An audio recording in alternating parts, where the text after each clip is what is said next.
अयूब खान सियासतदानों को bloody civilians कहते थे।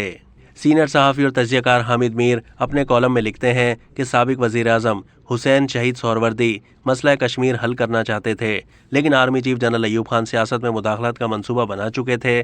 पाकिस्तानी फ़ौज के पहले chief of general staff major general Sher Ali Khan ने उन्हें सियासत में मुदाखलत से बहुत रोका था।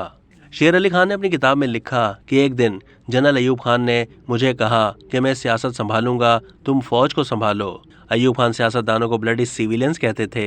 शेर अली खान ने बंगालियों की फ़ौज में भर्ती आसान बनाने की तजवीज़ दी तो अयूब खान ने मुस्तरद कर दी।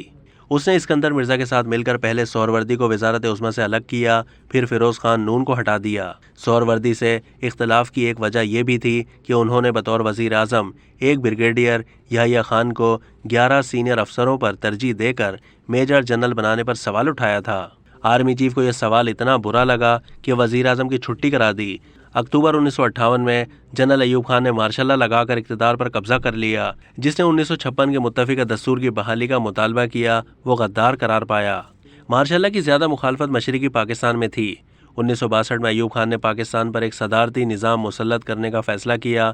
उनके बंगाली वज़ीर कानून जस्टिस रिटायर्ड मोहम्मद इब्राहिम ने सदारती निज़ाम की मुखालफत की और मुस्ताफ़ी हो गए।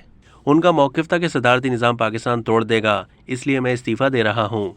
अयूब खान बंगालियों से इतने तंग आ गए कि उन्होंने मशरिकी पाकिस्तान से जान छुड़ाने का फ़ैसला किया। जस्टिस इब्राहिम के बाद उन्होंने साबिक चीफ जस्टिस मोहम्मद मुनीर को वज़ीर कानून बनाया और उनसे कहा कि किसी तरह बंगालियों से जान छुड़ाओ।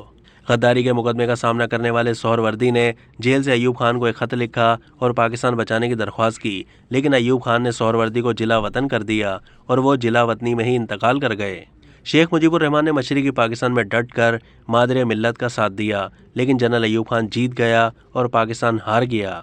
फिर जनरल अयूब खान को जनरल याहिया ने इक़्तिदार से निकाला और 1970 में इंतखाबात करा दिए। एक आदमी एक वोट की बुनियाद पर पहले आम इंतखाबात में अवामी लीग को अक्सरियत मिल गई। जनरल याहिया खान ने अक्सरियती जमात को इक़्तिदार मुंतकिल करने के बजाय मशरिकी पाकिस्तान में फ़ौजी ऑपरेशन शुरू कर दिया। फ़ौजी ऑपरेशन से खाना जंगी ने जन्म लिया। भारत ने पाकिस्तान पर हमला कर दिया और 16 दिसंबर 1971 को ढाका में जनरल अमीर अब्दुल्ला नियाज़ी ने सरेंडर कर दिया। हामिद मीर कहते हैं कि इस बहस को छोड़ें कि ये सियासी शिकस्त थी या फ़ौजी शिकस्त थी। इस हकीकत को अब मान लें कि एक डिक्टेटर ने नफ़रतों की फसल बोई जो दूसरे डिक्टेटर के इक़्तिदार में काटी गई। पाकिस्तान किसी और ने नहीं, हम सब ने मिलकर तोड़ा है। हम तो खुद बंगालियों से जान छुड़ाना चाहते थे।